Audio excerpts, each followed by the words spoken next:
Hello students, welcome to physics mantra. আজকে আমরা class 11-এর semester 2, অবশ্যই ওয়েস্ট বেঙ্গল বোর্ড WBCHSE বোর্ডের জন্য ইলাস্টিসিটি বা পদার্থের স্থিতিস্থাপক ধর্ম স্টার্ট করেছিলাম। পার্ট 1 পড়েছি, পার্ট 2 পড়েছি, পার্ট 3 আজকে পড়ব। পার্ট 3-তে বেসিক্যালি আমরা কি পড়ব? পয়জনের অনুপাত রিলেটেড কিছু থিওরিজ। তারপরে পড়ব পীড়ন বিকৃতি গ্রাফ, যেটা ইম্পর্টেন্ট, খুব কনসেপচুয়াল, এবং তার সঙ্গে কিছু কনসেপ্ট আছে, সেই কনসেপ্ট রিলেটেড থিওরিজ আমরা দেখব। তো যারা পার্ট 1 পার্ট 2 দেখিসনি, তোরা ইউটিউবে গিয়ে সার্চ কর পার্ট 1 পার্ট 2 পদার্থের স্থিতিস্থাপক ধর্ম ক্লাস 11 বলে সার্চ মার, তোর কাছে প্লেলিস্ট চলে আসবে। আগে পার্ট 1 পার্ট 2 দেখ, তারপর পার্ট 3-তে আয়। আমি তোকে অ্যাসিওরেন্স দিচ্ছি, 100% গ্যারেন্টি দিচ্ছি তুই বুঝতে পারবি, সহজে তোর ভালো কনসেপ্ট হবে, এটুকু আমার গ্যারেন্টি।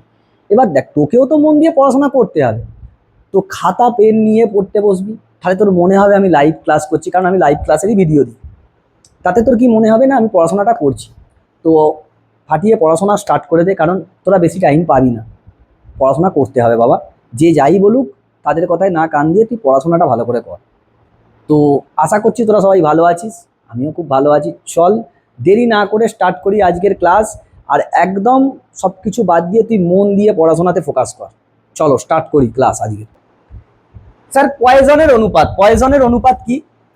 প্রথমত আমরা ইয়ং মডিউলাস মানে ইয়ং গুণাঙ্ক, দৃঢ়তা গুণাঙ্ক, তারপরে দৃঢ়তা গুণাঙ্কের আর একটা ব্যাপার আছে রিজিডিটি।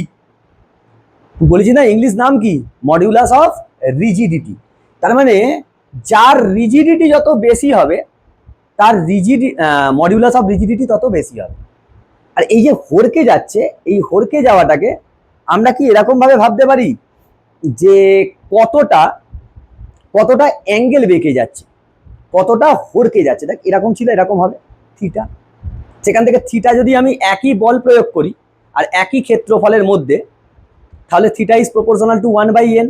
মানে যার দৃঢ়তা গুণাঙ্ক যত বেশি হবে তার থিটা তত কম হবে, মানে সে তত কম হরকাবে। ওই জন্যে স্ট্রাকচার যে হয়, স্ট্রাকচার লোহার কি হয়, দৃঢ়তা গুণাঙ্ক বেশি, ওই জন্য লোহার স্ট্রাকচারকে ফোর্স একই দে, ও কম হেলবে। কিন্তু তামার কি, দৃঢ়তা গুণাঙ্ক অনেক কম, অ্যাজ রিজিডিটি কম, as a result okay force একই পরিমাণ ফোর্স দিলে সে কি হয়ে যাবে, বেশি বেঁকে যাবে, বেন্ট বেশি হবে। তার মানে আমরা বলতে পারি bending is proportional to 1/n। যার যত n কম, মানে দৃঢ়তা গুণাঙ্ক যত কম বা মডিউলাস অফ রিজিডিটি যার যত কম, তার বেন্ডিং তত বেশি হয়। বাইরেকার কোশ্চেন দেয়, যেমন ধর ইয়ং গুণাঙ্ক কি পেলি, delta L is proportional to 1/y, যদি F L R a constant থাকে। ওইটা মানে কি, কত এক্সপ্যান্ড, দৈর্ঘ্য বৃদ্ধি মানে কি, কত expand. So we can say it as expandability. যার ইয়ং মডিউলাস যত বেশি তার এক্সপ্যান্ডিবিলিটি তত কম, আর যার ইয়ং মডিউলাস কম তার এক্সপ্যান্ডিবিলিটি তত বেশি।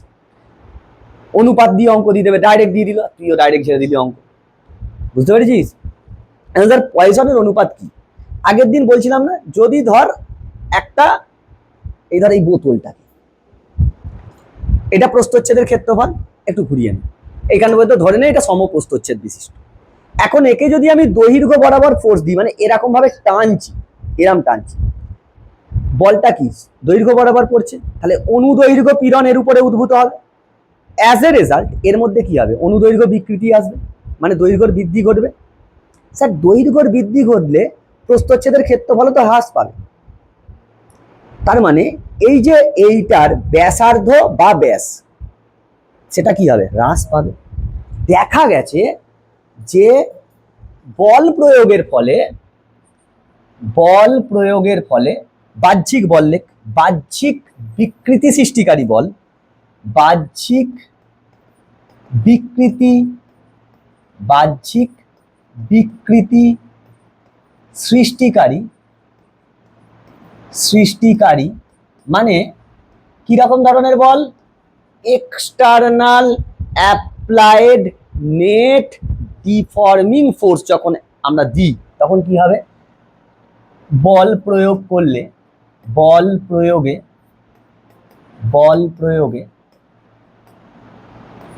দৈর্ঘ্য বৃদ্ধি পেলে দৈর্ঘ্য বৃদ্ধি পেলে দৈর্ঘ্য বৃদ্ধি পেলে ব্যাস বা ব্যাসার্ধ ব্যাস বা ব্যাসার্ধ ব্যাস বা ব্যাসার্ধ ব্যাসার্ধ হ্রাস পায় হ্রাস পায়। দেখা গেছে এক্সপেরিমেন্টালি এসবগুলো দেখা গেছে। তার মানে তুই যদি একটুখানি ভালো করে কনসেপ্টটা বুঝতে চাস, দেখ এটাকে ধর একটু ঘুরিয়ে নে,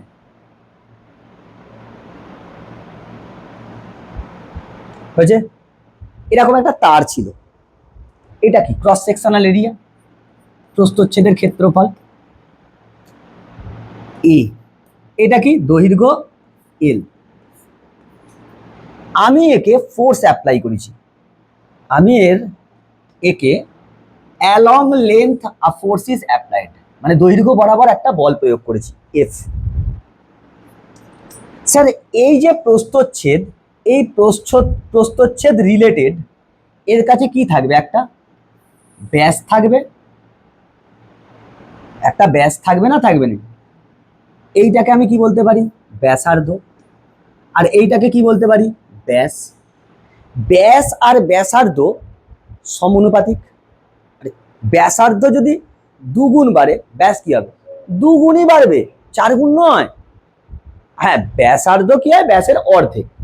কিন্তু এ যতটা বাড়বে ও তো ততটা বাড়বে। মানে আমি এই যে কমা, এই যে ব্যাস বা ব্যাসার্ধ কমা দুটো দিয়েই করতে পারি, ব্যাস দিয়ে করলেও যা আসবে, ব্যাসার্ধ দিয়ে করলেও তাই আসবে। আচ্ছা, এখন যখনই তুই এটা ফোর্সটাকে অ্যাপ্লাই করলি, এর দৈর্ঘ্য সামান্য হলেও বৃদ্ধি পাবে, সামান্য হলেও বৃদ্ধি পাবে।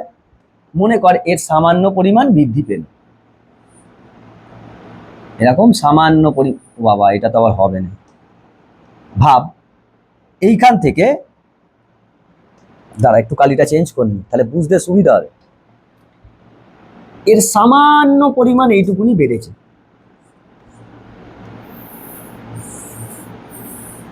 সামান্য একটুখানি বেড়েছে, ডেল্টা এল বেড়েছে। কত? Delta L. এও তো কমবে, দৈর্ঘ্য যখন বাড়বে ব্যাস বা ব্যাসার্ধ কমবে।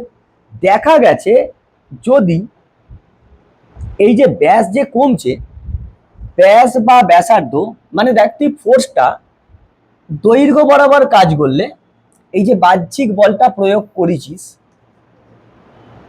একদিকে বস্তুর এরকম ভাবে বস্তুর একদিকে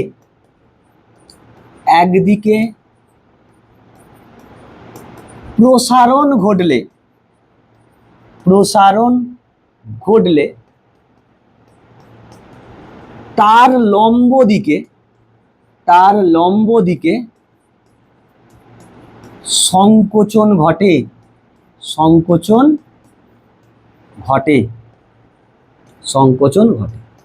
হিসেবে তো তাই। দেখ দৈর্ঘ্য এই দিকে বৃদ্ধি পেলে প্রসারণ কোন, এই দৈর্ঘ্য এইদিকে প্রসারিত হচ্ছে, এইদিকে দৈর্ঘ্য প্রসারিত হচ্ছে, ব্যাসার্ধ কি এদিকে কমছে, লম্ব নয়। এইটা হচ্ছে ব্যাপার। এখন এই যে ব্যাস বা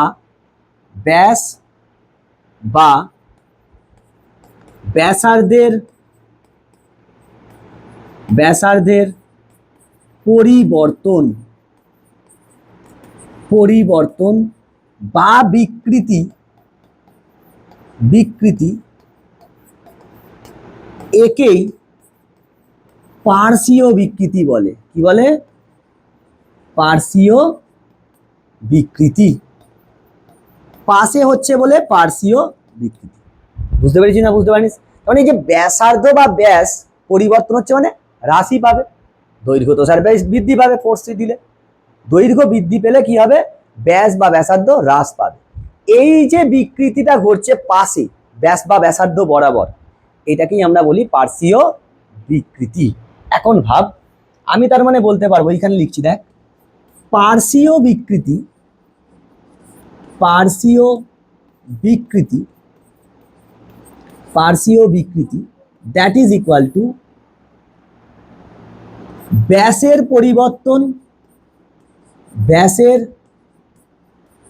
পরিবর্তন বাই প্রাথমিক ব্যাস, মানে অ্যাকচুয়ালি হ্রাসই পাবে, প্রাথমিক ব্যাস আমরা পরিবর্তন দিয়ে লিখব। এই ব্যাস না দিয়ে আমি ব্যাসার্ধ দিয়েও লিখতে পারি, একই জিনিস আসবে। সেম ভাবে সমান দিয়ে আমি লিখতে পারি ব্যাসার্ধের পরিবর্তন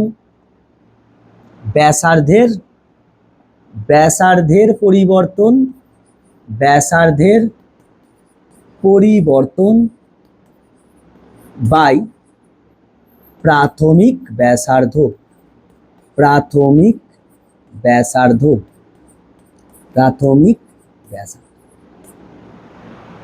তার মানে we can conclude that পার্শ্বীয় বিকৃতি সর্বদা ঋণাত্মক হয়,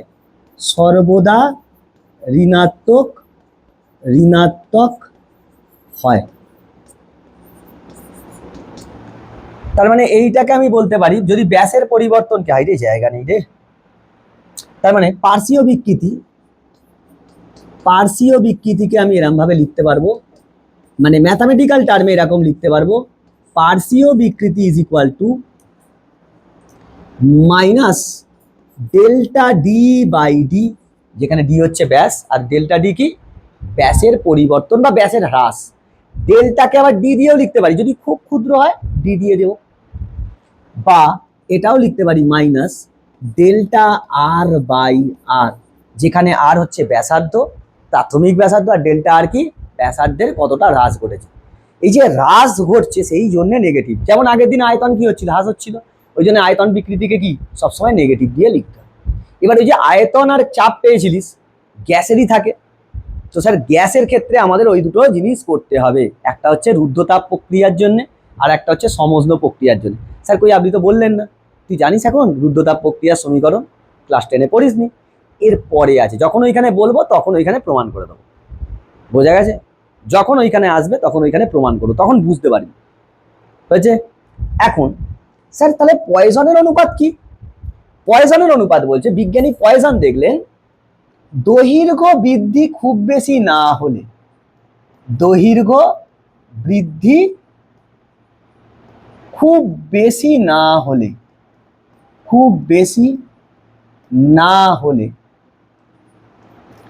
তখন পার্শ্বীয়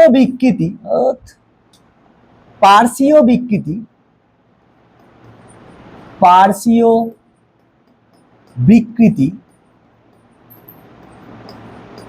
সমানুপাতিক হয় অনুদৈর্ঘ্য বিকৃতি।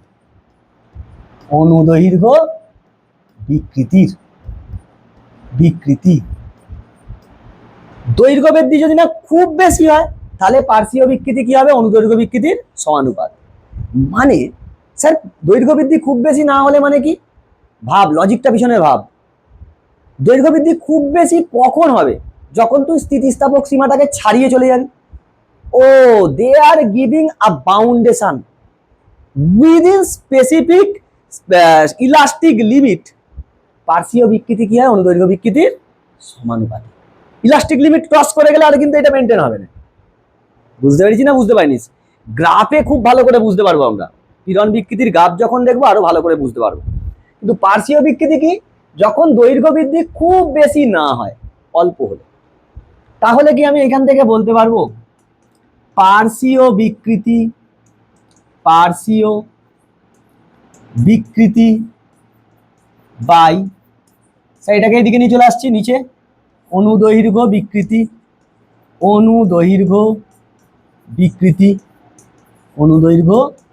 বিকৃতি, সেটা সমান একটা ধ্রুবক আনতে হবে। এই ধ্রুবকটাকেই আমরা বলি পয়সনের অনুপাত। কি? পয়সনের অনুপাত। ইহা কি? অনুপাত। ইহা একটি ধ্রুবক। এ স্যার কিন্তু স্থিতিস্থাপক গুণাঙ্ক নয়, এটা ফিক্সড। এ কার উপর নির্ভর করে স্যার? উপাদানের উপর, পদার্থের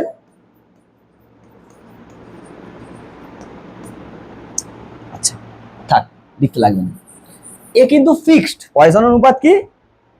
ফিক্সড। এ কিন্তু স্থিতিস্থাপক গুণাঙ্ক নয়, এটা কি অনুপাত। কার অনুপাত? পয়সন অনুপাত। তাহলে কাকে বলবো? দৈর্ঘ্য বৃদ্ধি খুব বেশি না হলে পার্শ্বীয় বিকৃতি অনুদৈর্ঘ্য বিকৃতির সমানুপাতিক হয়। পার্শ্বীয় বিকৃতি এবং এক্ষেত্রে পার্শ্বীয় বিকৃতি এবং অনুদৈর্ঘ্য বিকৃতির অনুপাতকেই আমরা কি বলি? পয়সনের অনুপাত বলি। পয়সনের অনুপাত একটি ধ্রুবক। পয়সনের অনুপাত কাকে বলে এটা দেয়। তার মানে দেখ, আমরা লিখতে পারি অতএব পয়সনের অনুপাত, পয়সনের অনুপাত একে সিগমা দিয়ে ডিনোট করা হয়। কি দিয়ে? Sigma. Sigma is equal to, আমি লিখতে পারবো মাইনাস পার্শ্বীয় বিকৃতি delta D by D by অনুদৈর্ঘ্য বিকৃতি ডেল্টা এল বাই এল। বা এটাও লিখতে পারবো, রেডিয়াস দিয়েও লিখতে পারবো, ব্যাসার্ধ দিয়েও লিখতে পারবো, minus delta R by delta L by L. হয়েছে? স্যার এর মান কত? এর সীমা হচ্ছে পয়সনের অনুপাতের সীমা হচ্ছে -½ থেকে plus half. This is the সীমা, এটাই সীমা। কিন্তু বাস্তবে এটা হয়নি। বাস্তবে কত হয়? বাস্তবে ইহার মান হয়, ইহার বলতে পয়সনের অনুপাতের মান হয় 0 থেকে প্লাস হাফ। 0 থেকে plus half. Practically this is, ideally this is. তোকে দেবে পয়সনের অনুপাত কাকে বলে, পয়সনের অনুপাতের সীমা কি, পয়সনের অনুপাতের একক কি। একক কি হবে? এককবিহীন। পয়সনের অনুপাত তার মানে কি? এককবিহীন মাত্রাহীন রাশি। এককবিহীন ও মাত্রাহীন রাশি। মাত্রাহীন রাশি। বুঝলুম স্যার? বেসিক্যালি পয়সনের অনুপাত ডিপেন্ড করে আয়তনের পরিবর্তনের উপর। কিসের উপর? আয়তন যদি না পরিবর্তিত হয় তাহলে ফিক্সড হবে হাফ। তোর যে আয়তন পরিবর্তন হবে না এরকম ম্যান্ডেটারি নয়, হতেই পারে আয়তন পরিবর্তিত হয়ে গেল, সেক্ষেত্রে কিন্তু হাফ হয়নি। বুঝতে পেরেছি না বুঝতে পারিনি? পয়সনের অনুপাত কি? পার্শ্বীয় বিকৃতি আর অনুদৈর্ঘ্য বিকৃতির অনুপাত কি আমরা পার্শ্বীয় এই পয়সনের অনুপাত বলি না স্যার।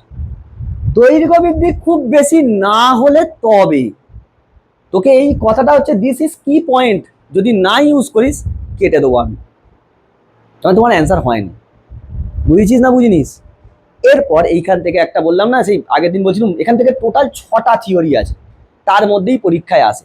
কনসেপ্ট অনেক, তার মধ্যে দেখ আগের দিন একটা থিওরি করে দিয়েছি, আজকে একটা হয়ে গেল, এইটা একটা, এর রিলেটেড একটা থিওরি আছে। পার্ট 2-তে আমি 2টো থিওরি বলেছি, সেইগুলো ইম্পর্টেন্ট। এরপরে আর 2টো আছে, টোটাল 6টা, এর মধ্যে থেকেই ঘুরিয়ে ফিরিয়ে পড়ে। নেক্সট হেডিং মার্ক, কি কোশ্চেন নিয়েছি? বিশাল ইম্পর্টেন্ট, 5 স্টার মেরে দে, পরীক্ষায় প্রচুর আসে। একটি সুষম স্থিতিস্থাপক তারের আয়তন অপরিবর্তিত থাকলে ওই তারের উপাদানের পয়সনের অনুপাতের মান হাফ হয়, সেটা তোকে প্রমাণ করতে হবে। কিরকম তার? সুষম। তার মানে কি? লম্ববৃত্তাকার চোঙ এবং স্থিতিস্থাপক। মানে স্থিতিস্থাপক মানে টানলে বাড়ে আবার ফিরে আসতে পারে। তুই দেখ, প্রথমেই লিখে ফেল, ধরি একটি স্থিতিস্থাপক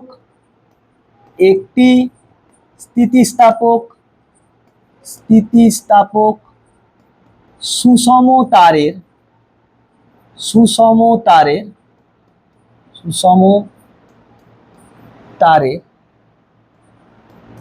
দৈর্ঘ্য এল এবং ব্যাসার্ধ আর। ধরলুম আমি দৈর্ঘ্য কত? এল, ব্যাসার্ধ হচ্ছে আর। বেশ স্যার, আপনি ব্যাসার্ধ নিচ্ছেন কেন? ব্যাস নিন। ব্যাস নিলে আবার ভাঙতে হবে, তুই ব্যাসার্ধ নিয়ে কর, একই তো ব্যাপার। তাহলে বল এই তারটির আয়তন কত হবে? এই তারের আয়তন তারের আয়তন ভি, লম্ববৃত্তাকার চোঙের আয়তন কত কত হতো পাই আর স্কোয়ার এইচ, এখানে এইচ এর বদলে এল, পাই আর স্কোয়ার এল। আমি কি করছি দুদিকে উভয় পক্ষে অবকলন করছি, উভয় পক্ষে অবকলন করে পাই, উভয় পক্ষে অবকলন করে পাই। স্যার কার সাপেক্ষে অবকলন করব? আর এর সাপেক্ষে, আর এর সাপেক্ষে অবকলন কর কিংবা এল এর সাপেক্ষে, যা ইচ্ছা কর। আমি পার্সিয়াল ডেরিভেটিভ ইউজ করব, তাড়াতাড়ি হয়। অবকলন করে পাই, অবকলন করলে কি আসবে? করে পাই কি আসবে? স্যার এইদিকে আমি ডাইরেক্ট লিখে দিচ্ছি ভি এর ডেরিভেটিভ কি হয় ডিভি, পাই তো কনস্ট্যান্ট রেখে দাও বাইরে, আর স্কোয়ারকে রেখে এল এর ডেরিভেটিভ, আর স্কোয়ারকে রেখে এল এর ডেরিভেটিভ ডি এল, তাই তো, প্লাস এল কে রেখে দিয়ে আর এর স্কোয়ারের ডেরিভেটিভ কি হবে?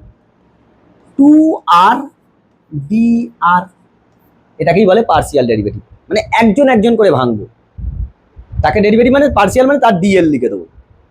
এল এর জন্য দেখ ডিএল, আর আর যখন এলটাকে ফিক্স রাখছি, আর স্কোয়ারের ডেরিভেটিভ কি হয়? 2r dr।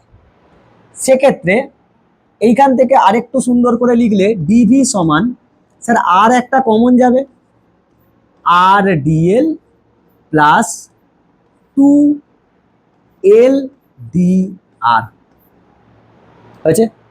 স্যার এই যে ডিএল ডিভি এগুলো কি? ডিভি মানে খুব ক্ষুদ্র পরিবর্তন ভি এর নয়, বলতে পারি। ডিএল মানে কি? খুব কম দৈর্ঘ্য বৃদ্ধি। ডিআর মানে কি? খুব কম ব্যাসার্ধের হ্রাস। স্যার হ্রাস কি করে বললেন? দৈর্ঘ্যটা বাড়ছে, ব্যাসটা কমবে, অ্যাজ এ রেজাল্ট ব্যাসার্ধ কমবে। তাহলে এখানে এখানে ডিভি সমান আয়তন পরিবর্তন, আয়তন পরিবর্তন, আচ্ছা, ডিএল সমান দৈর্ঘ্য পরিবর্তন, দৈর্ঘ্যের পরিবর্তন, আর ডিআরটা কি? ব্যাসার্ধের পরিবর্তন, ব্যাসার্ধের পরিবর্তন। তুই বলে দিলি।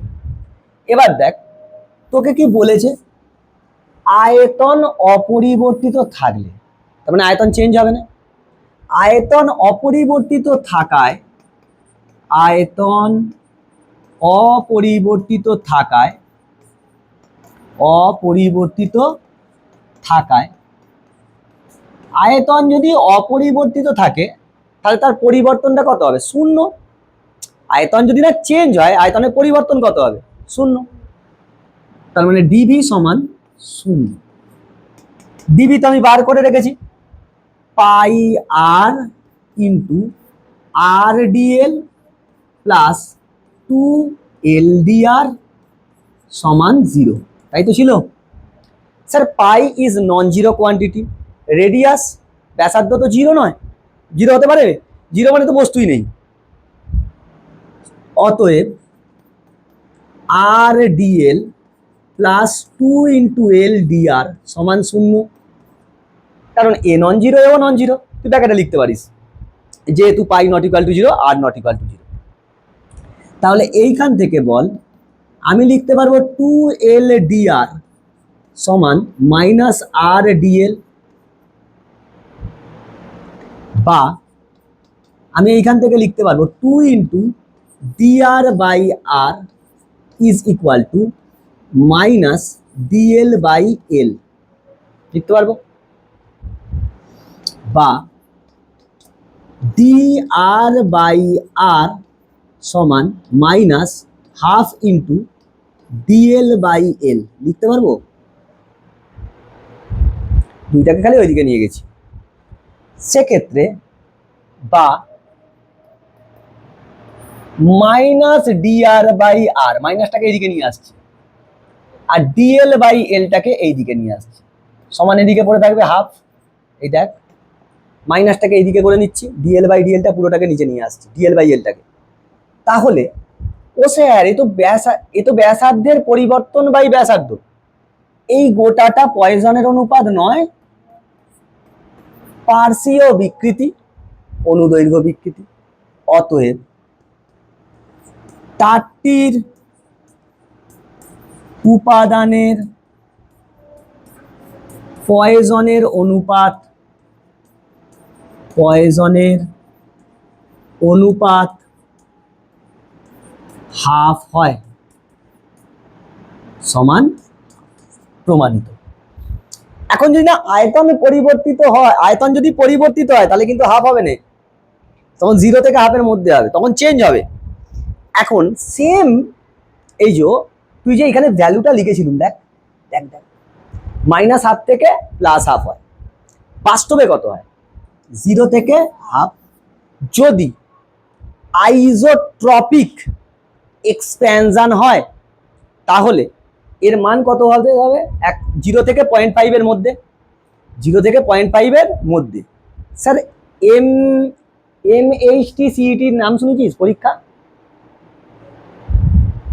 MHT CET মহারাষ্ট্রের 2023 সাল না 2024 সালে কোশ্চেন দিচ্ছে যে নিম্নলিখিত কোনটি পয়জনের উপাদান হতে পারে, পয়জনের অনুপাত হতে পারে না, আইজোট্রপিক এরকম বলে দিয়েছে, ডাইরেক্ট পয়জনের অনুপাত বলেন, দিয়ে অপশন দিচ্ছে -1, +1, 0.8, সরি হ্যাঁ 0, -1/2, +1/2, 0.8, কত?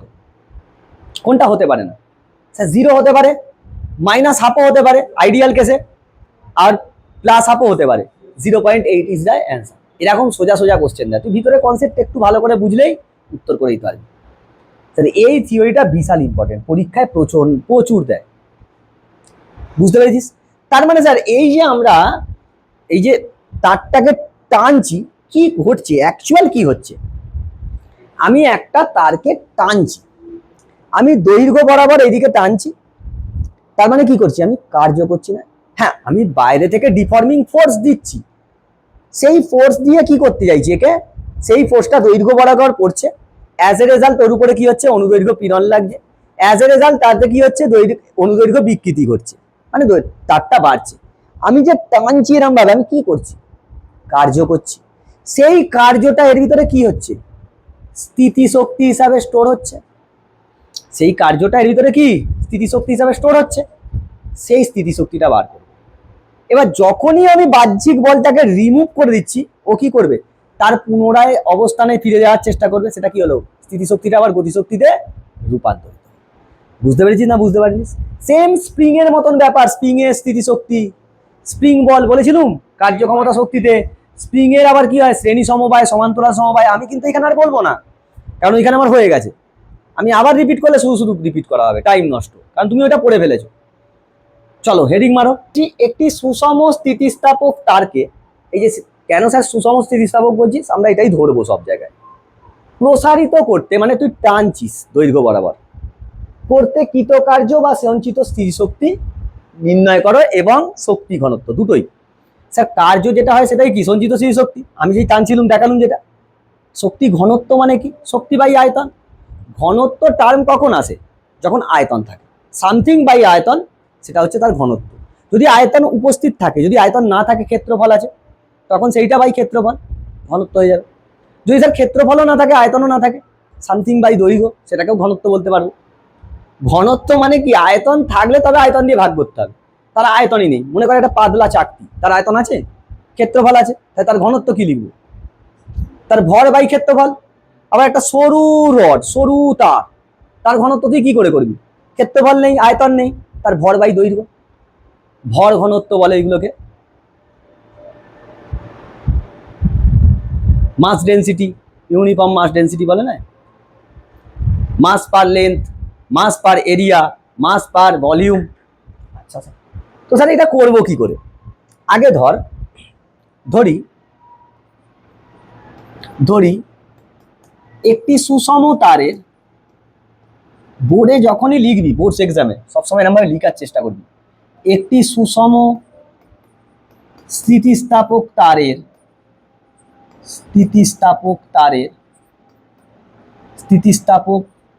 দাঁড়ানো, ধরি এরকম না লিখে এরকম লেখ, ধরি এল দৈর্ঘ্য এবং এ প্রস্থচ্ছেদ বিশিষ্ট, মানে এটাই প্রস্থচ্ছেদের ক্ষেত্রফল, প্রস্থচ্ছেদ বিশিষ্ট একটি স্থিতিস্থাপক সুষম স্থিতিস্থাপক স্থিতিস্থাপক সুষম সুষম তারকে এক প্রান্ত দৃঢ় অবলম্বন থেকে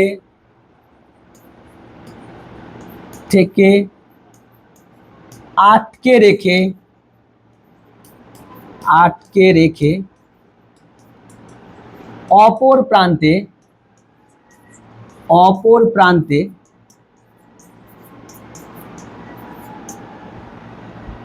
বল প্রয়োগ করা হলো।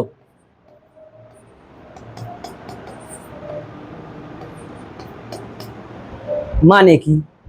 মানে হচ্ছে তুই একটা রড নিয়েছিস, ইউনিফর্ম রড, এরকম ধর,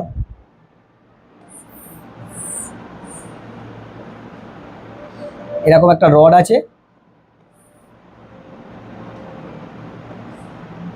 এই রডটাকে আমি ইউনিফর্ম এই একটা ফোর্স দিয়েছি, এইদিকে একে ফোর্স দিয়েছি F. This force is acting along the length, এইটা এল, এইটা দৈর্ঘ্য এল, আর এইটা হচ্ছে ক্ষেত্রফল, প্রস্থচ্ছেদের ক্ষেত্রফল এ। তাহলে বলটা কিরাম বল? দৈর্ঘ্য বরাবর বল, তার মানে এর উপর কি পড়বে? অনুদৈর্ঘ্য পীড়ন পড়বে। এই যে প্রসারিত হচ্ছে, সেই প্রসারণটা কিরকম বিকৃতি? অনুদৈর্ঘ্য বিকৃতি। তার মানে এখানে কে খেলা খেলবে? ইয়ং গুণাঙ্ক। এর যে ইয়ং গুণাঙ্ক আছে সে খেলা খেলবে, এই তারটার উপাদানের ইয়ং গুণাঙ্ক খেলা খেলবে। বুঝতে পেরেছি না বুঝতে পারিনি? তো সে আমি কিন্তু আর অনুদৈর্ঘ্য পীড়ন লিখবুনি, অনুদৈর্ঘ্য বিকৃতি লিখবুনি, সেই জন্য তোকে বলে দিব। এখন স্যার এই যে বলেছে কৃতকার্য বল, তো আমি বুঝতে পেরে গেছি এফ বল। কৃতকার্য মানে কি হয়? বল ইন্টু সরণ। সরণ মানে এই দৈর্ঘ্য ছিল, মনে কর এই দৈর্ঘ্য ছিল, সেখান থেকে বেড়ে এইটুকুনি হয়েছে, এটাই সরণ নয়? মানে দৈর্ঘ্যের বৃদ্ধিটাই কি? সরণ। দৈর্ঘ্য কতটা বৃদ্ধি পাচ্ছে সেটাই হচ্ছে সরণ। বেশ স্যার, এখন এই বলটা কি কনস্ট্যান্ট না মানে ধ্রুবক বল না পরিবর্তনশীল? পরিবর্তনশীল বল হলে আমি ইন্টিগ্রেশন করলে খেলা হয়ে যেত। এই বলটা কনস্ট্যান্ট বল, তখন কি তোকে গড় বল নিয়ে কাজ করতে হতো। আমি কার্যক্ষমতা শক্তিতে 500 বার বলেছি যে বলটা যদি পরিবর্তনশীল হয় তাহলে তুই ইন্টিগ্রেশন করে কাজ করে নিতে পারিস, ছোট ছোট পার্ট কেটে। কিন্তু বলটা যদি ধ্রুবক হয় তুই ওই বলটাকে ডাইরেক্ট নিতে পারবি, তোকে কি গড় বল নিয়ে কাজ করতে হতো। দেখ তুই আগে কার্যক্ষমতা শক্তিতে যা যা থিওরিজ করেছিস সেখানে কি গড় বল নিয়েছিলিস, তাহলে এইখানেও গড় বল নিতে হবে। প্রথমে প্রাথমিক অবস্থায় তারটিতে প্রযুক্ত বাহ্যিক বল কত স্যার? 0। প্রথমে তো আমি বলে দিইনি, প্রথমে বল কত? ইনিশিয়ালি কত ছিল? 0। তারপর আমি এফ বল প্রয়োগ করলে, এফ বল দিয়ে যদি দৈর্ঘ্য বরাবর এফ বল প্রয়োগ করি, তার দৈর্ঘ্য কিছুটা বৃদ্ধি পাবে। পরে এফ বাহ্যিক বল তারটিতে প্রয়োগ করা হলে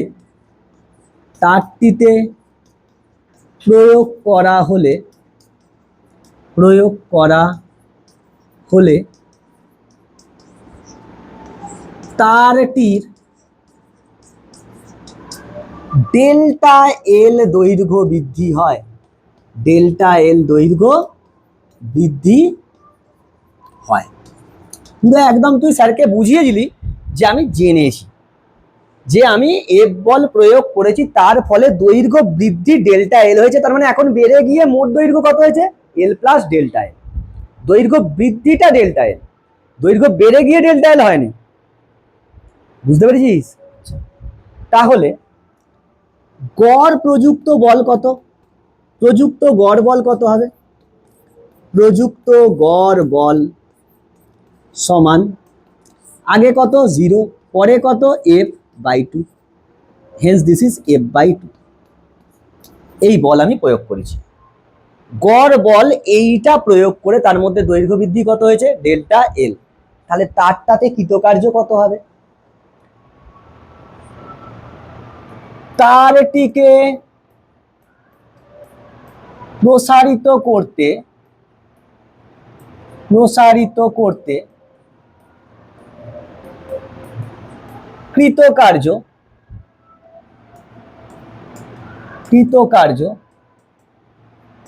ডাব্লু সমান গড় বল ইন্টু দৈর্ঘ্য বৃদ্ধি, তাই তো গো? সরণ মানে কি? দৈর্ঘ্য কতটা বৃদ্ধি পেয়েছে। বেশ স্যার, ভ্যালু বসাও। W is equal two f/2 into delta L. লিখতে পারবো এটা? এখন ফোর্সটা আমি তো জানবনি কখন, আমি ফোর্সটাকে অন্য টার্মে আনতে চাইছি। তারটির উপাদানের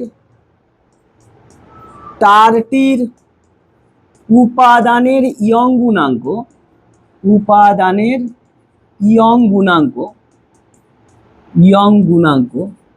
y হলে, বলো ইয়ং গুণাঙ্ক y সমান আমরা কত লিখতে পারি? ইয়ং গুণাঙ্ক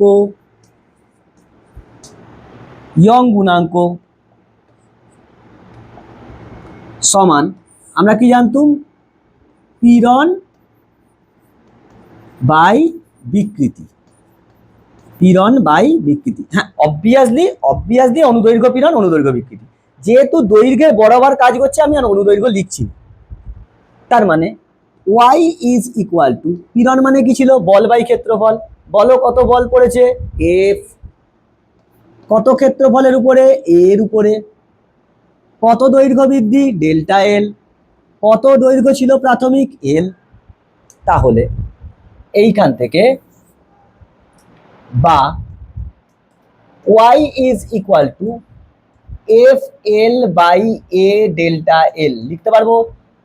আমি এখান থেকে এফটা আনছি, F is equal to Y A delta L by L, তাই নয়? ফোর্সটা দেখ, আমি কাকে দিয়ে আমি ফোর্স তো নাও জানতে পারি। ধর আমাকে ফোর্স বলে দেওয়া নেই, আমাকে ওয়াই বলে দেওয়া আছে, এ বলে দেওয়া আছে, ডেল্টা এল বলে দেওয়া আছে, এল বলে দেওয়া আছে। তাই তার টার্মে নিয়ে চলে এলো। নিয়ে এলে কি পাবো? অতএব কৃতকার্য W is equal to half into ফোর্সের ভ্যালুটা বসাও, Y A delta L by L into delta L. দেখো এই মানটা খালি বসিয়েছি, লিখতে পারবো না? লিখতে পারবো না। সো বা ডাব্লু সমান হাফ ওয়াই, এরকম ভাবে লেখে, এরকম ভাবে লেখে, ওয়াই এ ডেল্টা এল এর স্কোয়ার বাই 2l। এটাই কৃতকার্য। যেটা কৃতকার্য হয় সেটাই কি হয়? স্থিতিশক্তি, সজ্জিত স্থিতিশক্তি। অতএব তারে বা তারটিতে সঞ্চিত স্থিতিশক্তি কত হবে? ইউ দিয়ে লিখবো। U is equal to Y A delta L এর whole square by 2l। Sir এ তো গেল ম্যাথামেটিক্যাল। আমি একটু এক্সপ্লেন করবো, একে ভাঙবো, একে একটুখানি কাটাছেড়া কর, ভালো লাগবে। অপারেশন কর, অপারেশন থিয়েটারে ঢোকা।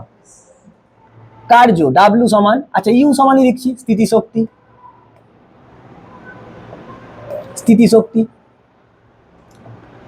স্থিতিশক্তি স্থিতি শক্তি সমান কত পেয়েছিস, half Y A by L delta L এর এ স্কোয়ার, এটা পেয়েছিস। আমি একে যদি অ্যাডজাস্ট করে কি এরকম ভাবে লিখতে পারবো, half into Y into delta L by L তার হোল স্কোয়ার করে দিচ্ছি, তাহলে এটা কি হবে, বিকৃতি, বিকৃতি স্কোয়ার নয়, তাহলে নিচে এল স্কোয়ার এক্সট্রা হয়ে গেছে। আমি এরকম লিখতে পারবো এ ইন্টু এল বাই, দাঁড়ান আমাকে নিচে এল স্কোয়ার হয়ে গেছে, নিচে কত রাখতে হবে, এল রাখতে হবে, আমি উপরে একটা এল গুণ করে দিচ্ছি এইখানে। স্যার ক্ষেত্রফল ইন্টু দৈর্ঘ্য কি, আয়তন, ওয়াই কি, ইয়ং গুণাঙ্ক, এটা কি, বিকৃতি। তার মানে স্থিতিশক্তি সমান আমরা লিখতে পারবো হাফ ইন্টু ইয়ং গুণাঙ্ক, ইয়ং গুণাঙ্ক ইন্টু আয়তন ইন্টু বিকৃতি স্কোয়ার, বিকৃতির স্কোয়ার, এটাই স্থিতিশক্তি বা কার্য, স্থিতি শক্তি বা কার্য হয়েছে। আবার দেখ একে আরো ভাঙা যাবে, একে যদি আয়তনটাকে যদি এই দিকে নিয়ে চলে আসি, স্থিতিশক্তি বাই আয়তন, শক্তি বাই আয়তন মানে কি, শক্তি ঘনত্ব। আচ্ছা তার মানে শক্তি ঘনত্ব বা শক্তি ঘনত্ব সমান হাফ ইন্টু ইয়ং গুণাঙ্ক, ইয়ং গুণাঙ্ক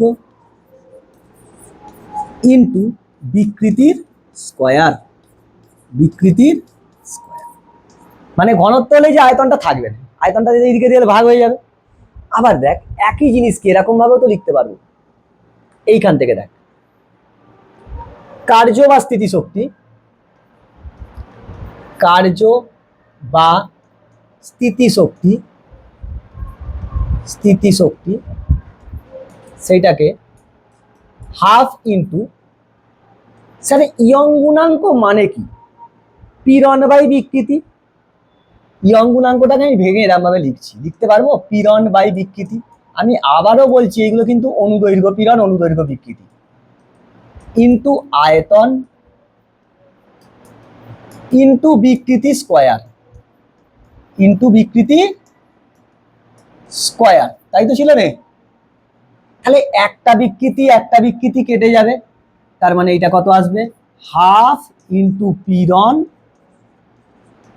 ইন্টু আয়তন ইন্টু বিকৃতি। বুঝেছিস না বুঝিস?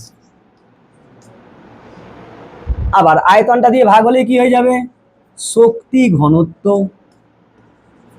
শক্তি ঘনত্ব সমান হাফ ইন্টু পীড়ন ইন্টু বিকৃতি। বুঝতে পেরেছিস না বুঝতে পারিস? স্যার এই টার্মটা একটু বেশি মনে রাখবি, 12-এ উঠে খেলা দেখাবো। শক্তি ঘনত্ব কার, উপাদান, তাহলে উপাদানের কি আসবে, ইয়ং গুণাঙ্ক, ইয়ং গুণাঙ্ক উপাদানের উপর ফোর্স লাগলে কি হয়, তার বিকৃতি হয়, বিকৃতি স্কোয়ার। ওই জন্য দেখবি তড়িৎ ক্ষেত্রে সঞ্চিত স্থিতিশক্তি হয় হাফ ইন্টু হাফ, মানে কোনো এতে হলে হাফ সিভি স্কোয়ার হয়, ধারকের ক্ষেত্রে হাফ সিভি স্কোয়ার। সি হচ্ছে কি, ধারকের ধারকত্ব, ভি হচ্ছে বিভব, বিভব না দিলে হবে। সেম জিনিস এইখানে, তুই বল না দিলে বিকৃতি আসবেই না, বল না দিলে বিকৃতি হবে, ইয়ং গুণাঙ্ক আসতে পারবে, কাজ করতে পারবে না।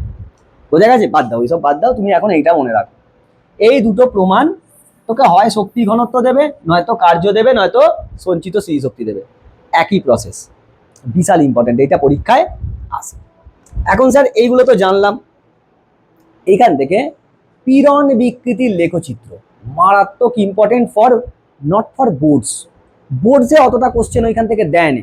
এই যেমন অসহ পীড়ন, সেকেন্ড পার্টে বলেছি, অসহ পীড়ন মানে কি, যে পীড়নটা আর সহ্য করতে পারবে না, যে বলটা আর সহ্য করতে পারবে না, সেই বলের বেশি হয়ে গেছে। ধর আমার আমার অসহ ভার, অসহ ভার কি, যে বলটা আমি সহ্য করতে পারবো, ওর পর দিলে আর সহ্য করতে পারবো না, ওইটাকে কি বলে অসহ ভার। ভার মানে বল, কিন্তু আমার অসহ ভার 200 নিউটন। তাহলে আমার পীড়ন কত হবে? আমার ক্ষেত্রফলকে ভাগ করে দেবো এটা দিয়ে, এই ওই যে অসহ ভারটাকে আমার ক্ষেত্রফল মনে কর 200 সেমি স্কোয়ার, তাহলে ওই 200 নিউটন বাই 200 সেমি স্কোয়ার, এইটা হচ্ছে অসহ পীড়ন। ওর বেশি পীড়ন করলে কি হবে? আমি ছিঁড়ে যাবো, নয়তো ভেঙে যাবো। সেটা কোন সিনেমা আছে? The Bengal files. এখানে দেখাচ্ছিল না, একটা লোক মাঝখান থেকে দুদিক থেকে এই দুটো বাইক করছে, টানছে, মাঝখান থেকে কেটে বেরিয়ে যাবে। হ্যাঁ, বিশাল মানে প্যাথেটিক। যাই হোক, এই রকম মানে ওইটা অসহ ভার তোর একটা শরীরে আছে, যে আমি এত সহ্য করতে পারি। ধর তোর মাথার উপরে, তোরও তো একটা ব্রেনের ডেভেলপ মানে পাওয়ার আছে, যে আমি মোটামুটি 8 ঘন্টার একটা টানা ক্লাস সহ্য করতে পারবো, তারপরে আমি কার কিছু বুঝতে পারবো না।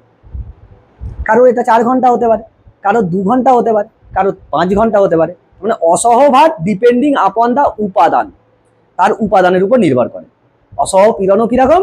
বস্তুর উপাদানের উপর নির্ভর করে, যেমন বস্তু তেমন হবে। হয়েছে? চলো হেডিং মারো, পীড়ন ও বিকৃতি লেখচিত্র। সেটাকে আমরা এক্সপ্লেন করব। ইয়ং গুণাঙ্ক সমান পীড়ন বাই বিকৃতি, এটা পেয়েছিলাম না তুই? তার মানে দেখ, আমি সেকেন্ড পার্টে বলেছি পীড়ন আর বিকৃতি লেখচিত্রের যেটা নতি বা প্রবণতা, তোকে কি দেবে? ইয়ং গুণাঙ্ক। কিরকম না, যদি অনুদৈর্ঘ্য পীড়ন আর অনুদৈর্ঘ্য বিকৃতি হয়, সেই লেখচিত্র, অনুদৈর্ঘ্য পীড়ন অনুদৈর্ঘ্য বিকৃতির লেখচিত্রটাই তোকে কি দেবে? লেখচিত্রের নতি বা প্রবণতাটাই তোকে কি দেবে? ইয়ং গুণাঙ্ক। নতি বা প্রবণতা মানে ঢাল, সেটা আবার ডিপেন্ডেন্ট আছে। আমরা থিওরি করেছি দুটো, সেকেন্ড পার্টে অ্যাপ্লিকেশন করেছি, দেখেছি যে কিরকম ভাবে কাজ করে। তেমন সেম ভাবে বল, স্থিতিস্থাপক গুণাঙ্ক তো আরো 3টে হয়, যেমন দৃঢ়তা গুণাঙ্ক কি ছিল?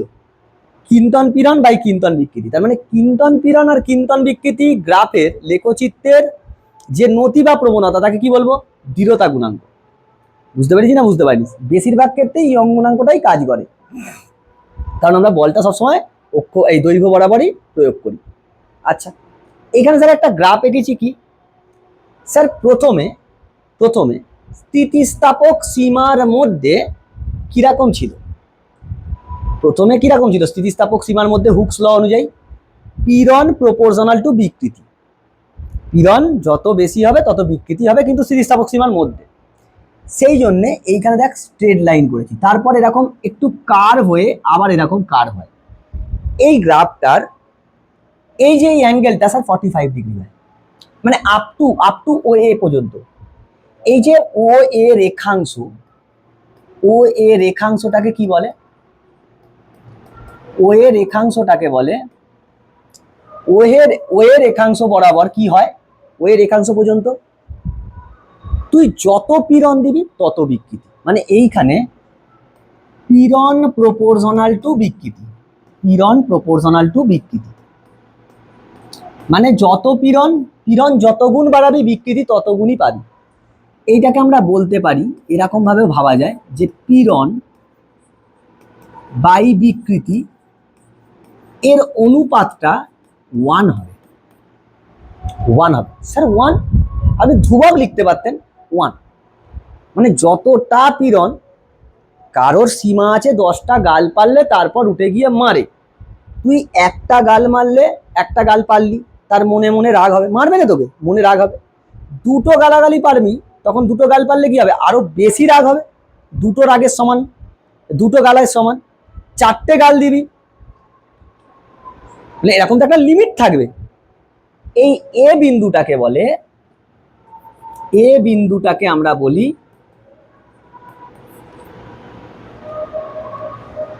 Proportional limit. কি বলে? আনুপাতিক সীমা। কি বলে? আনুপাতিক সীমা। আনুপাতিক সীমা ইংলিশে একে বলে প্রপোর্শনাল লিমিট। Proportional limit. মানে তুই যত পীড়ন দিবি ততই বিকৃতি। পীড়ন 2 দিচ্ছিস, বিকৃতি 2। এই রকম এ থেকে বি রেখাংশকে বলে এ বি রেখাংশ। এখানে কি ঘটে? এ বি রেখাংশতে পীড়ন বিকৃতির সমানুপাত হয় না। যত পীড়ন পীড়ন বিকৃতির সমানুপাতেই বাড়ে, পীড়ন প্রপোর্শনাল টু বিকৃতি, কিন্তু যত পীড়ন তত বিকৃতি নয়, বিকৃতি কিছুটা কম হয় পীড়নের তুলনায়। কি হয়, মানে পীড়ন তুই 2 দিচ্ছিস, বিকৃতি আগে কি পাচ্ছিলিস 2 পাচ্ছিলিস, 2 পাবিনি 1.5 পাবি, কি পাবি 1.5, মানে যতটা পীড়ন দিচ্ছিস ততটা বিকৃতি হবে না। তার মানে এইখানে পীড়নের তুলনায়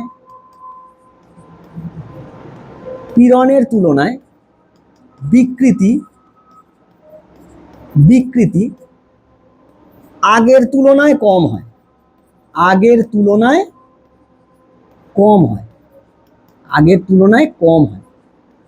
মানে we can say that পীড়ন by বিকৃতি that is less than 1, মানে less than 1 মানে 0.5 হয়ে যাবে এরকম নয়। এই বি বিন্দুটাকে আমরা কি বলি জানিস, বি বিন্দুটাকে আমরা বলি স্থিতিস্থাপক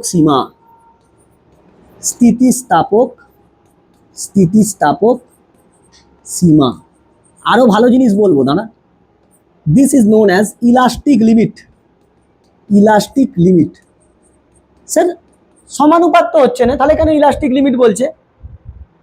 sir this is proportional, A থেকে বি প্রপোর্শনাল নয়, একদম প্রপোর্শনাল, কিন্তু যতটা পীড়ন ততটা বিকৃতি নয়, একটুখানি কম হবে। বি পর্যন্ত বলবো স্থিতিস্থাপক সীমা। তার মানে দেখ, এ পর্যন্ত প্রপোর্শনাল লিমিট মানে যতটা টানছি ঠিক ততটাই আবার ঠিক আগের এক্সাক্ট জায়গায় চলে যাচ্ছে, সমানুপাত তো। 2 পীড়ন হলে 2 বিকৃতি, পীড়ন সঠিক নিলে কি হয়ে যাবে, ও সেম জায়গায় চলে যাবে। আচ্ছা, তার মানে এই ওয়ে রেখাংশ বরাবর কোন বস্তু পূর্ণ স্থিতিস্থাপক বস্তুর মতন আচরণ করে, পূর্ণ স্থিতিস্থাপক বস্তুর মতো আচরণ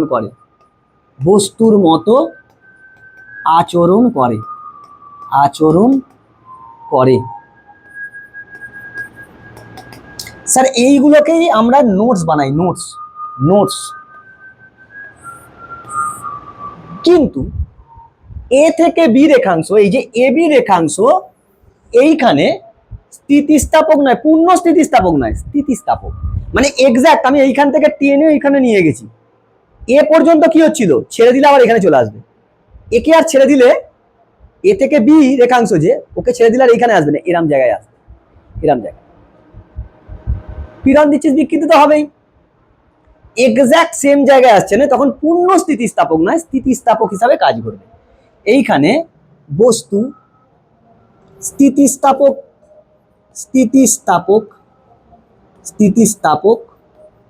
বস্তুর মতো আচরণ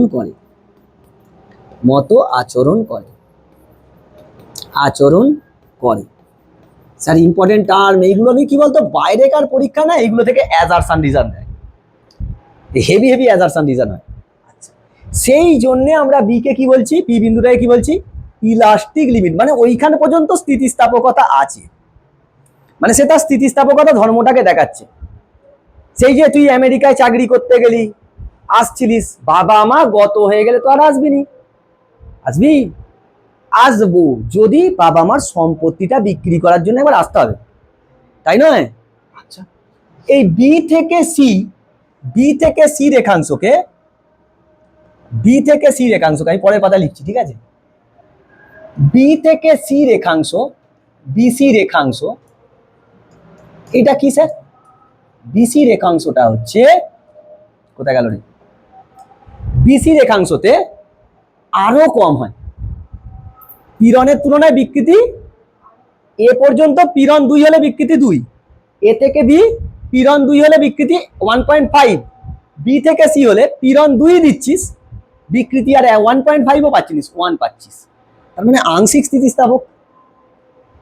প্রথমে দেখ এইখান পর্যন্ত নিয়ে গেছিলিস, ছেড়ে দিলে এখানে চলে আসছিল, তারপরে এ থেকে বি কি হলো, এইখানে নিয়ে গেলি, একই পরিমাণ বল প্রয়োগ করছি, ও আর ফিরছে না, এইখানে চলে আসছে, স্থিতিস্থাপকতা দেখাচ্ছে। এরপরেরটা কি, ছেড়ে দিচ্ছিস এইখানে, আংশিক স্থিতিস্থাপক। বুঝেছিস না বুঝতে পারছিস? তাহলে বিসি রেখাংশতে কি হয়, পীড়ন, পীড়নের তুলনায় বিকৃতি, পীড়নের তুলনায় বিকৃতি, তুলনায় বিকৃতি অপেক্ষাকৃত, অপেক্ষাকৃত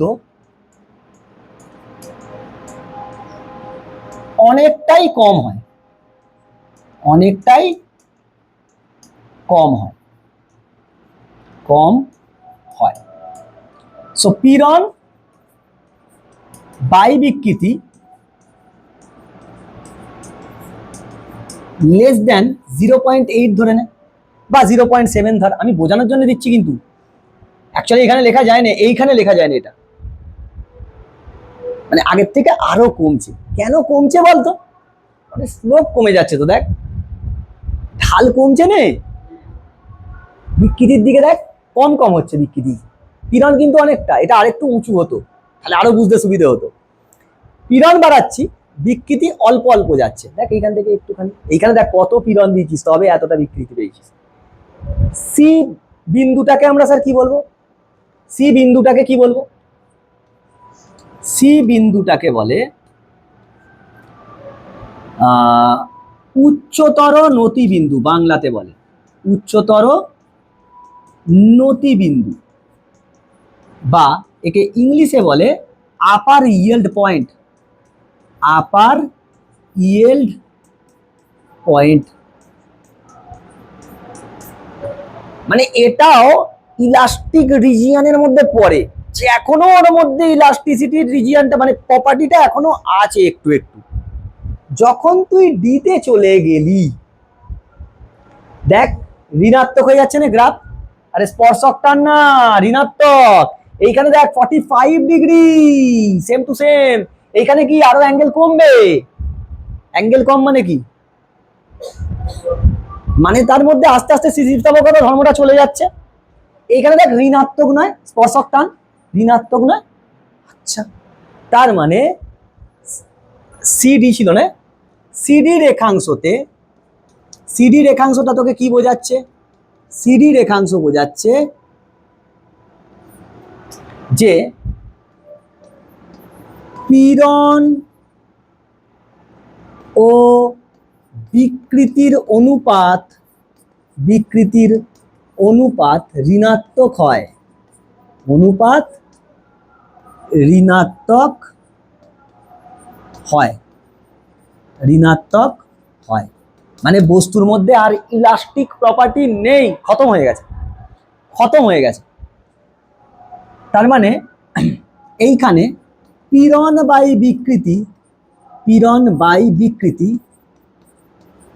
পীড়ন বাই বিকৃতি লেস দেন 0 হয়, ঋণাত্মক হয়ে গেছে। মানে ওর প্রপার্টি শেষ, ইলাস্টিক প্রপার্টি শেষ। এই ডি বিন্দুটাকে বলবো আমরা, ডি বিন্দুটাকে বলে লোয়ার ইয়েল্ড পয়েন্ট বা নিম্নতর, নিম্নতর নতি বিন্দু, নিম্নতর নতি বিন্দু বা lower yield point, lower yield point, lower yield point হয়েছে। এখন তারপর কি হচ্ছে স্যার, ডি থেকে ইতে দেখ, ডি থেকে ই আমি পীড়ন, পীড়ন অল্প বাড়িয়েছি, বিকৃতি অনেক বেশি হচ্ছে না। দেখ পীড়ন কতটুকু বাড়িয়েছি, জাস্ট এইটুকুনি বাড়িয়েছি, এইটুকুনি। আর বিকৃতি কতটা বেড়েছে, এতটা। তার আগে দেখ, তার আগে একটা জিনিস দেখ স্যার, এইখান থেকে একটা পার্মানেন্ট বিকৃতি হয়ে যায় না?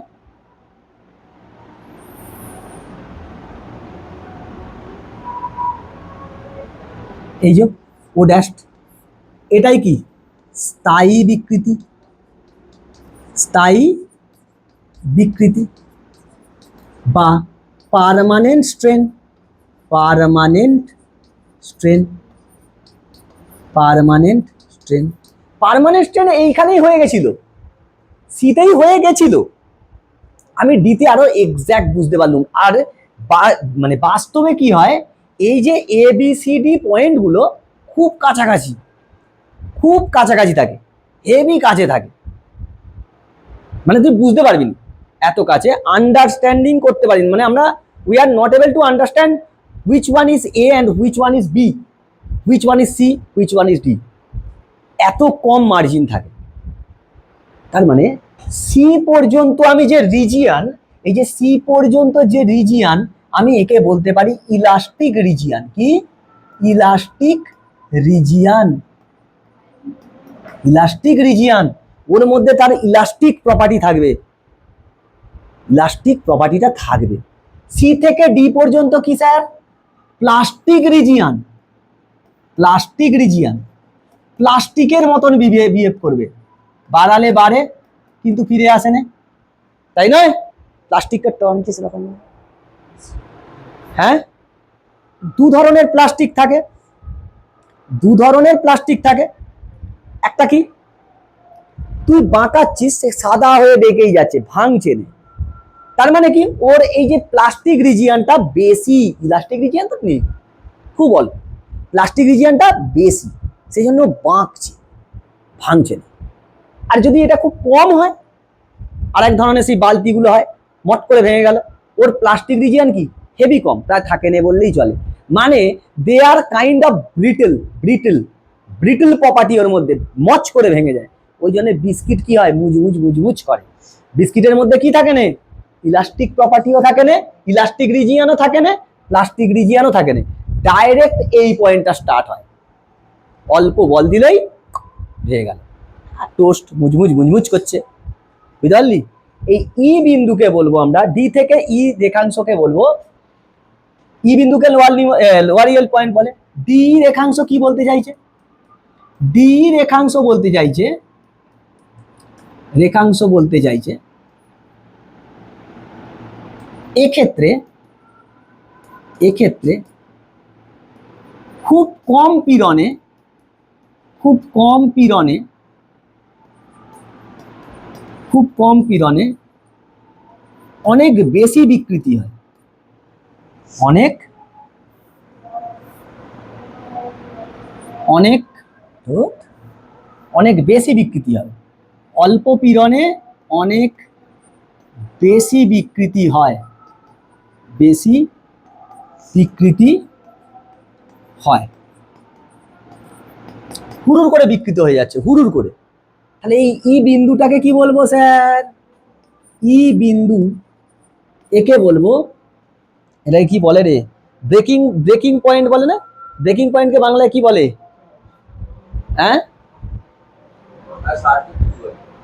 বাংলাটা কি বলে? এটাকে বলে breaking point, breaking point, breaking point, breaking point. হ্যাঁ, কি বাংলায় কি বলে?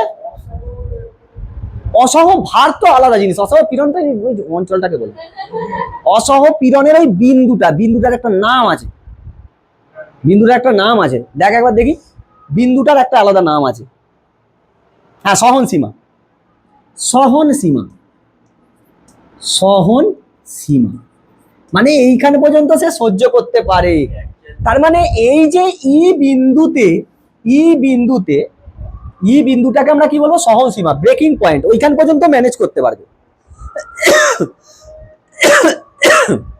তার মানে এই ই বিন্দুতে যে পীড়নটা লাগে, সেই পীড়নটাকেই আমরা কি বলবো? অসহ পীড়ন, অসহ পীড়ন। এই অসহ পীড়নটার জন্য যে ভারটা তুই চাপিয়েছিস তাকে কি বলবো? অসহ ভার। সেই অসহ ভারটা চাপিয়েছিস বলে ওতে অসহ পীড়ন লেগেছে। এর ফলে ই বিন্দুর পরে গেলেই কি হয়ে যাবে? ই বিন্দুকে, ই বিন্দু পর্যন্ত আমি সহ্য করতে পারি 200 নিউটন, এরপর আমি সহ্য করতে পারবো না, কি হয়ে যাব? হয় বস্তুটা ছিঁড়ে যাবে, নয়তো ভেঙে যাবে।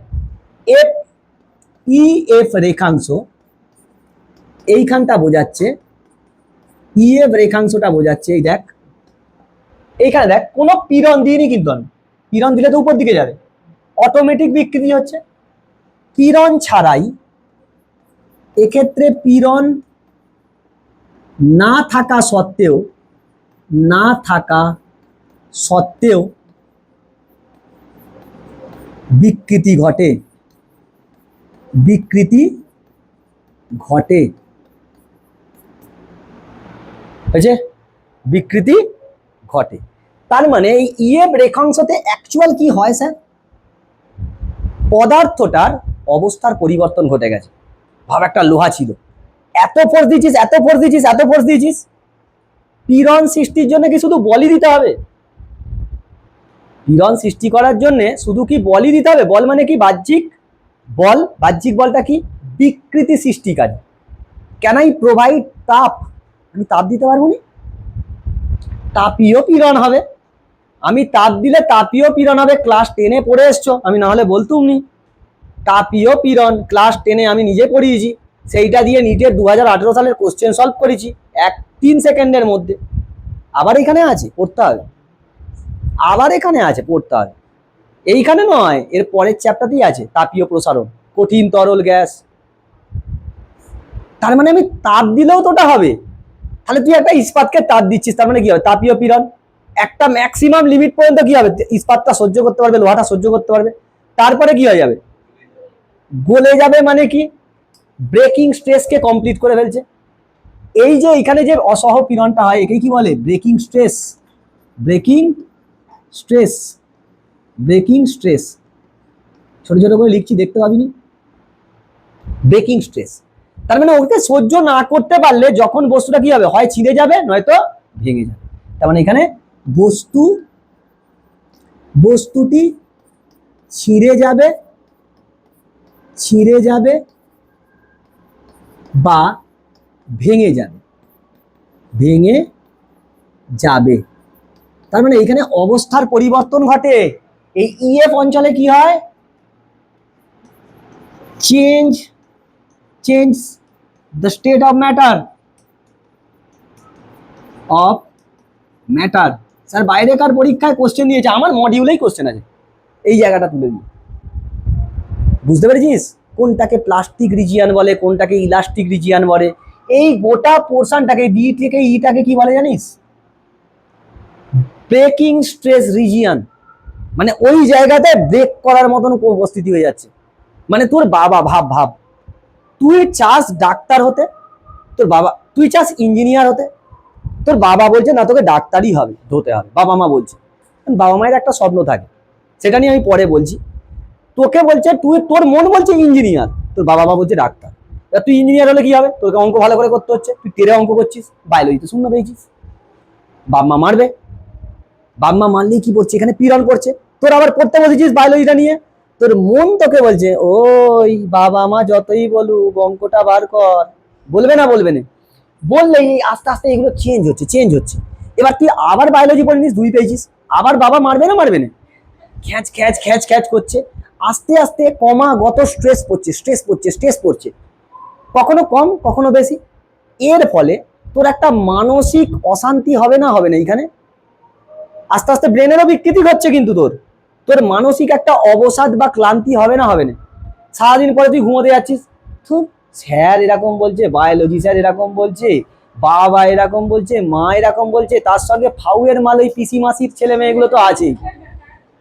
তখন যে তোর অবসাদটা হয়, ওটাকেই বলে স্থিতিস্থাপক ক্লান্তি বা স্থিতিস্থাপক অবসাদ। বুঝেছিস না বুঝিনিস? এর ফলে একটা টাইম এরকম হিউজ প্রেসার দেওয়ার ফলে তুই কি হবি? ব্রেকিং স্ট্রেস চলে যাবে। সে একটু তোর প্রবলেম হচ্ছে, তোকে স্যার বলছে কি রে, বুঝতে পেরেছিস?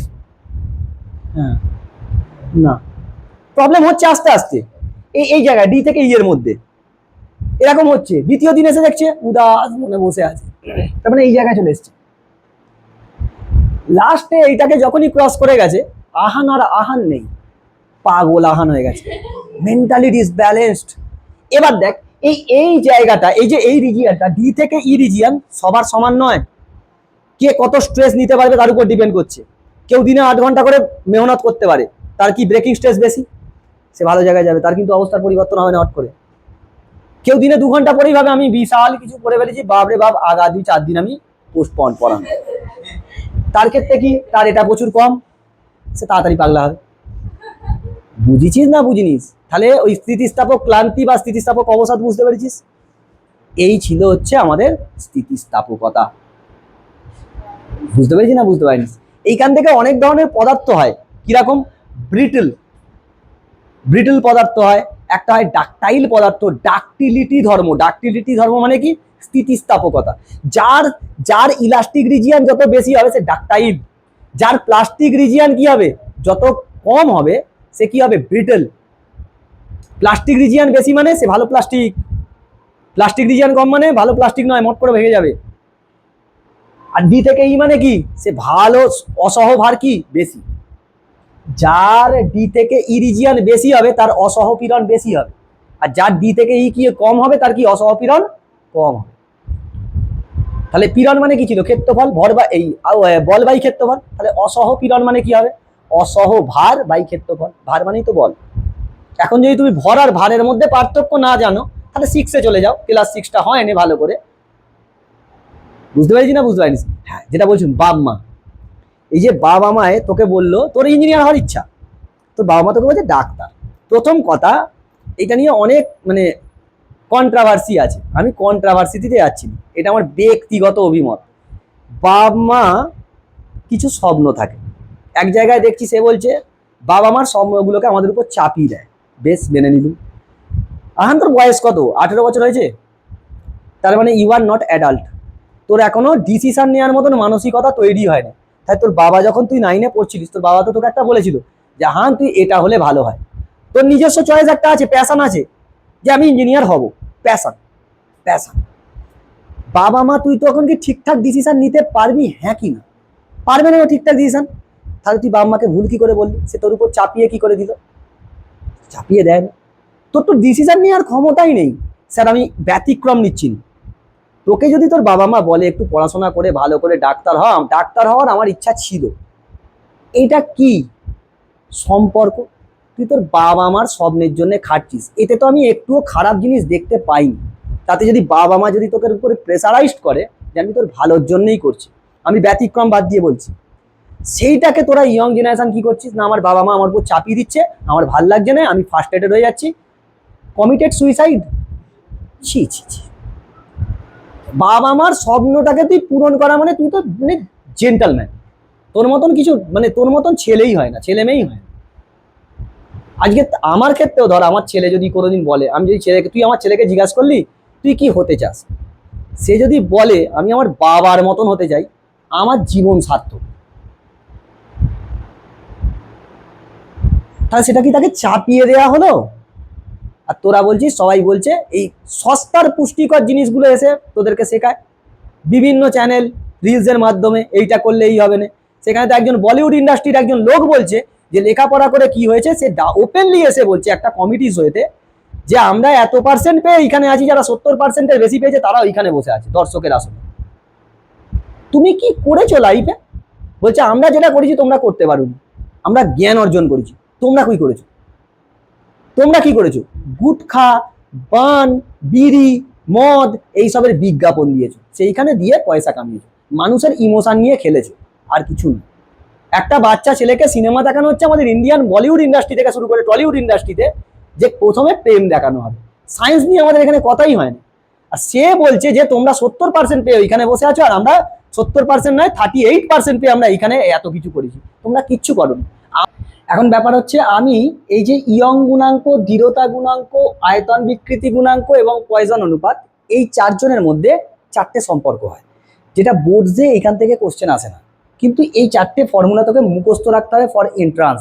আমি কি বলেছিলাম যে আমার class that is also for board, also for entrance, দুটোকেই আমরা ফোকাস করে আগাবো। কারণ দেখ তোকে রানিংই যা কিছু ভাবনার ভাবতে হবে। এখন প্রথম হচ্ছে এখানে দেখ y is equal to 3k into 1 minus 2 sigma, এটা কি ইয়ং গুণাঙ্ক, আয়তন বিকৃতি গুণাঙ্ক, আর হচ্ছে আমাদের পয়জনের অনুপাতের মধ্যে সম্পর্ক। নেক্সট কি পেয়েছি? y is equal two 2n into 1 plus sigma, এটা কি ইয়ং গুণাঙ্ক, দৃঢ়তা গুণাঙ্ক আর পয়জনের অনুপাতের মধ্যে সম্পর্ক। এইখান থেকে দেখ sigma is equal to 3k minus 2n by 6k plus 2n, এগুলো প্রমাণ তোদের নেই। কেটা কি? স্যার আয়তন বিকৃতি গুণাঙ্ক, এনটা কি? দৃঢ়তা গুণাঙ্ক, আর সিগমা কি? পয়জনের অনুপাত।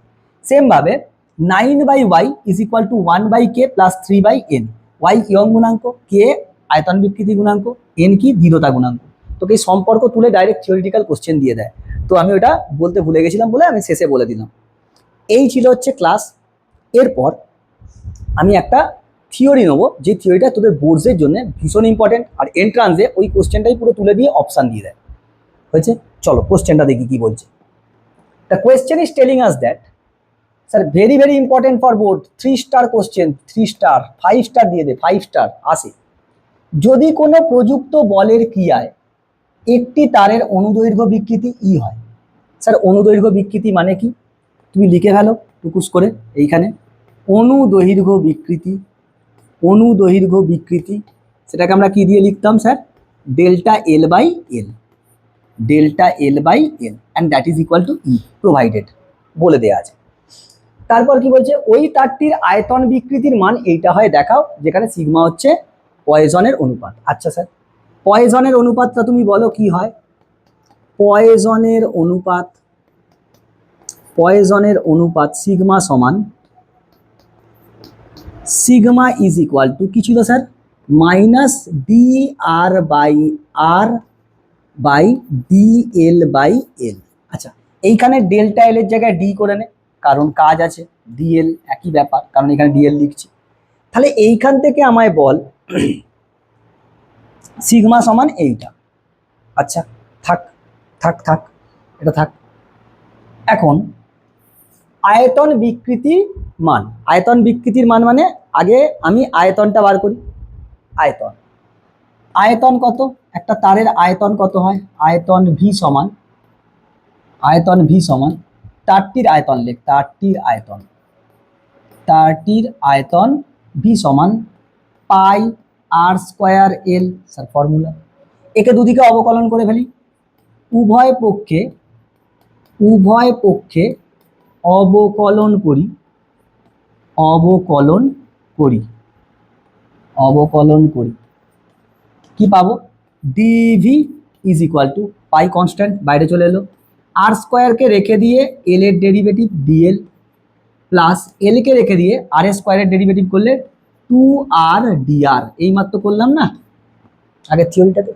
তাহলে এইখান থেকে ডিভি ইজ ইকুয়াল টু, এখান থেকে আর কমন যাবে, pi R, R DL plus 2l plus 2l dr, এইটা, এটা ডিভি। আচ্ছা ডিভিকে যদি স্যার আমি একটু আরেকটুখানি মডারেট করে নিই, এরকম লিখতে পারবো, দেখ দেখি। আচ্ছা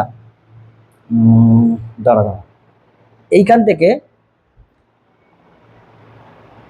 বেশি খাটুনি হয়ে যাবে, এইখান থেকে দেখ, এইখান থেকে আমি বলছি ডিএল বাই এল সমান কত লিখতে পারবো, minus sigma, minus 1 by sigma হবে। তাহলে এইখান থেকে এটা কর, minus DR by R is equal to sigma DL by L, এটা লিখতে পারবো। তাহলে বা DR into L, L DR, এলটাকে গুণ করলুম, সিগমা আর ইন্টু ডিএল লিখতে পারবো, সিগমা আর ইন্টু ডিএল। কারণ দেখ আমার অনুদৈর্ঘ্য বিকৃতি দিয়ে আনতে হবে, সেখানে ডিএল এর টার্ম আছে, আর এর টার্ম নেই, সেই জন্য ডিআরটাকে ঘুরিয়ে নিয়ে এলাম। হ্যাঁ অবশ্যই এখানে একটা মাইনাস হবে, চলো বসাও এখানে, DV is equal to pi R, R ডিএলটা থাকলো মাইনাস এল ডিআর এর জায়গায় মাইনাস সিগমা, মানে minus 2 sigma, minus 2 sigma R DL, R DL. তাহলে এইখান থেকে DV is equal to pi, R DL common হয়ে যাবে, আর স্কোয়ার ডিএল 1 মাইনাস 2 সিগমা। এই দেখ চলে এসছে অনেকটা। আমার এইখান দিয়ে আনতে হবে, ই আছে, ই আর সিগমা আছে, এখন ই এতে তো এল আছে, আর নেই, সেই জন্য আমি এখান থেকে ডিআরটাকে ঘুরিয়ে নিয়ে চলে এলাম, বুঝেছিস? এখন তুই আমাকে বল আয়তন বিকৃতি মানে কি। আয়তন বিকৃতি, আয়তন বিকৃতি মানে হচ্ছে আয়তনের পরিবর্তন, আয়তনের পরিবর্তন ডিভি বাই প্রাথমিক আয়তন। চলো ডিভির মান আমাদের বেরিয়ে গেছে, কত এসছে, কত এসছে দেখো, কত এসছে, কোথায় গেল, হায় হায় কোথায় গেল রে, কোথায় গেল, এই যে pi R square DL into, অনেকগুলো পেজ হয়ে গেছে, pi R square DL into 1 - 2 sigma by V কত ছিল, পাই আর স্কোয়ার এল। তাহলে পাই আর স্কোয়ার মরে গেল, DL by L 1 - 2 sigma. Sir এটাই তো অনুদৈর্ঘ্য বিকৃতি, E 1 - 2 sigma. Sir very very important, তার মানে দেখ আয়তন বিকৃতি এটা প্রমাণ করে দিবি। Very very very very important theory এটা। তো এই ছিল, তোরা কোশ্চেন প্র্যাকটিস করতে থাক, আর আমি অ্যাসাইনমেন্ট দিয়ে দেবো 2-1 দিনের মধ্যে। আমার কয়েকটা কোশ্চেন একটুখানি বাকি আছে, মানে একটু চাপই আছে, এখন সব ক্লাসের পরীক্ষা চলছে, মানে পরীক্ষা সামনে, সব ক্লাসের জন্যই পড়াতে হচ্ছে, তার মধ্যে থেকে টাইম রেডি করা একটু মুশকিল। তোরা জানিস সবাই যে আমি রাত্রি 11টা পর্যন্ত পড়াই, সকাল থেকে পরপর। তো সেক্ষেত্রে আমি দিয়ে দেবো অ্যাসাইনমেন্ট, তোরা তার মধ্যে থেকে বইয়ের কোশ্চেন, বইয়ের এক্সারসাইজের কোশ্চেন, বইয়ের এক্সাম্পলস ভালো করে প্র্যাকটিস করতে থাক, ভালো করে পড়াশোনা করতে থাক। এই পর্যন্ত রইল, সবাই ফাটিয়ে পড়াশোনা কর। টাটা।